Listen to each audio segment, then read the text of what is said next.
بسم اللہ الرحمن الرحیم۔ اس سے پہلے کہ آپ نے حضرت لقمان علیہ السلام کے واقعات کو سماعت فرمائے، اب میں آپ کے سامنے حضرت سلیمان علیہ السلام کے واقعات کو پیش کرنے جا رہا ہوں۔ سب سے پہلے آپ سے گزارش ہے کہ آپ ہمارے چینل کو سبسکرائب کریں اور لائک اور کمنٹ ضرور کریں۔ حضرت سلیمان علیہ السلام۔ حضرت سلیمان علیہ السلام حضرت داؤد علیہ السلام کے بیٹے تھے، جن کا قصہ تم پہلے سن چکے ہو۔ قرآن پاک میں آپ کا ذکر سورہ بقرہ، سورہ انعام، سورہ انبیاء، سورہ نمل، سورہ سبا اور سورہ صاد میں ہے۔ اللہ تعالیٰ نے آپ کو بھی نبی اور بادشاہت دونوں عطا کی تھی۔ انسانوں کے علاوہ جن، ہوا اور جانور بھی آپ کے تابع کر دیے گئے تھے۔ آپ ان سب کی بولیاں بھی سمجھتے تھے اور بولتے تھے۔ آپ کے تابع کر دیے گئے تھے، آپ ان سب کی بولیاں بھی سمجھتے تھے اور بولتے تھے۔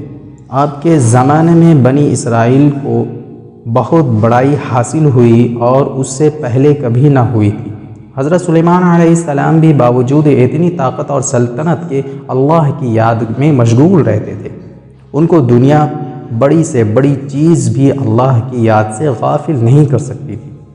ایک دفعہ کا ذکر ہے کہ آپ اعلیٰ درجہ کے گھوڑے کو دیکھ رہے تھے۔ ان کے دیکھتے دیکھتے عصر کی نماز کو دیر ہو گئی۔ آپ نے ان کو پھر بلایا اور ان کی پنڈلیاں اور گردنیں کاٹ ڈالیں، تاکہ جن کی محبت نے اللہ کی یاد سے غافل کر دیا، ان کو ختم کر دیا جائے۔ ایک دفعہ کا ذکر ہے، آپ اپنی فوجوں کے ساتھ تشریف لے جا رہے تھے۔ چلتے چلتے چوٹیوں کی وادی میں پہنچے۔ ایک چوٹی نے کہا، اپنے اپنے گھروں میں گھس جاؤ، ایسا نہ ہو کہ سلیمان اور ان کا لشکر تمہیں تباہ کر دے اور انہیں اس کی خبر بھی نہ ہو۔ آپ چوٹیوں کی بات سن کر مسکرائے اور کہا، اے اللہ، مجھے توفیق دے کہ میں تیری نعمتوں کا شکر ادا کروں جو تو نے مجھے اور میرے ماں باپ کو دی ہے، اور ایسے نیک کام کروں جس سے تو خوش ہو، اور اپنی مہربانی سے میرے مرنے کے بعد مجھے اپنے نیک بندوں میں داخل کر۔ ایک دفعہ کا ذکر ہے کہ آپ نے پرندوں کی حاضری لی تو اس میں ہدہد نظر نہیں آئے۔ آپ نے فرمایا، اس کی غیر حاضری پر ہم اس کو سخت سزا دیں گے یا ذبح کر دیں گے، ورنہ اس غیر حاضری کی وجہ بیان کرے۔ تھوڑی دیر بعد ہدہد آ گیا۔ اس نے عرض کیا کہ سبا کے شہر سے بالکل صحیح خبر لے کر آیا ہوں۔ میں نے ایک عورت دیکھی ہے جو وہاں حکومت کرتی ہے۔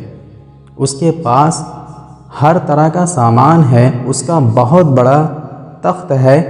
ملکہ اور اس کی قوم کے لوگ سورج کو سجدہ کرتے ہیں، اور شیطان نے ان کو سیدھے راستے سے روک دیا ہے۔ ہدہد نے بیان ختم کیا تو آپ نے اس ملکہ کے نام خط دیا، اللہ کے نام سے شروع کرتا ہوں جو بہت بڑا مہربان نہایت رحم کرنے والا ہے۔ ہم سے شرکسی نہ کرو اور فرما بردار ہو کر ہمارے دربار میں حاضر ہو۔ اور فرمایا کہ اسے سبا کی ملکہ کے پاس لے جاؤ، پھر دیکھو وہاں سے کیا جواب ملتا ہے۔ سبا کی ملکہ نے، جس کا نام بلقیس تھا، یہ خط اپنے درباریوں کو پڑھ کر سنایا اور ان سے پوچھا کہ تم اس کی بابت کیا کہتے ہو؟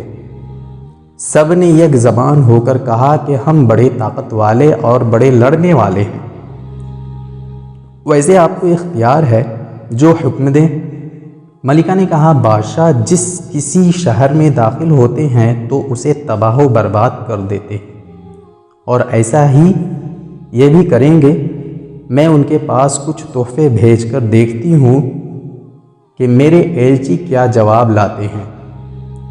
جب ایلچی تحفے لے کر آئے تو حضرت سلیمان علیہ السلام نے فرمایا، تمہارے تحفے تمہیں کو مبارک ہو، تم انہیں واپس لے جاؤ۔ جب ایلچی نے واپس جا کر بلقیس سے حضرت سلیمان علیہ السلام کی باتیں کہیں تو وہ دربار میں حاضر ہونے کی تیاریاں کرنے لگی۔ ایلچی کے واپس جانے کے بعد حضرت سلیمان علیہ السلام نے اپنی دربار والوں کو حکم دیا کہ ملکہ کے تخت کو ہمارے پاس لا کر حاضر کرو۔ ایک بڑا دیو بولا کہ میں اس سے پہلے کہ آپ دربار سے جائیں، آپ کی خدمت میں پیش کر دوں گا۔ مگر ایک شخص اور کہ جس کو اللہ نے کتاب کا علم دیا تھا، اس نے کہا کہ میں آپ کی آنکھ چپکنے سے پہلے تخت لے آؤں گا۔ چنانچہ آپ کی خدمت میں پیش کیا گیا تو آپ نے فرمایا کہ میرے اللہ کا امتحان ہے کہ میں اس کا لشکر ادا کرتا ہوں، میں اس کا شکر ادا کرتا ہوں یا نہیں۔ بہرحال تخت کی صورت بدل کر بچھا دیا گیا اور بلقیس آ گئی تو اس نے پوچھا کہ تمہارا تخت بھی ایسا ہی ہے؟ بلقیس نے جواب دیا، یہ تو بالکل ویسا ہی ہے، اور ہم تو پہلے ہی آپ کی شان و شوکت اور قوت و طاقت کو جانتے تھے، تو آپ کو مان گئے تھے۔ جس چیز کو یہ اللہ کے سوا پوجتی تھی، اس نے اس کو اب تک سلیمان کے پاس آنے سے روک رکھا تھا۔ پھر بلقیس سے محل میں جانے کو کہا گیا۔ جب اس نے حضرت سلیمان علیہ السلام کا محل دیکھا تو شیشے کا بنا ہوا تھا اور معلوم ہوتا تھا کہ پانی سے بھرا ہوا ہے۔ بلقیس نے اس میں سے گزرنے کے لیے اپنے پانجے اوپر اٹھا لیے اور اپنی دونوں پنڈلیاں کھول دی۔ حضرت سلیمان علیہ السلام نے دیکھا تو فرمایا، یہ محل ہے جس میں شیشے جڑے ہوئے ہیں۔ غرض جب بلقیس کو اپنے مذہب کی غلطی معلوم ہوئی تو پکار اٹھی، اے اللہ، میں نے جو اتنی مدت تک سورج کی پوجا کی اور میری وجہ سے میری قوم بھی اس کو پوجتی رہی، تو میں نے اپنے اوپر ظلم کیا، اب میں سلیمان کے ساتھ تمام جہانوں کے پالنے والے پر ایمان لاتی ہوں۔ حضرت سلیمان علیہ السلام اتنے بڑے نبی اور اتنے بڑے بادشاہ تھے کہ انسان، جن، پرندے اور ہوا سب ان کے تابع تھے، مگر آپ غریبوں اور بے کسوں کے ساتھ بیٹھ کر کھانا کھاتے تھے اور اپنے ہاتھ سے چٹائیاں اور ٹوکریاں بنا کر روزی کماتے تھے، ہر وقت یاد الہی میں مشغول رہتے، راتوں کو بہت کم سوتے، دن میں اللہ کی مخلوق کی خدمت کرتے، بس یہی ان کی زندگی تھی، عبادت الہی اور خدمت خلق۔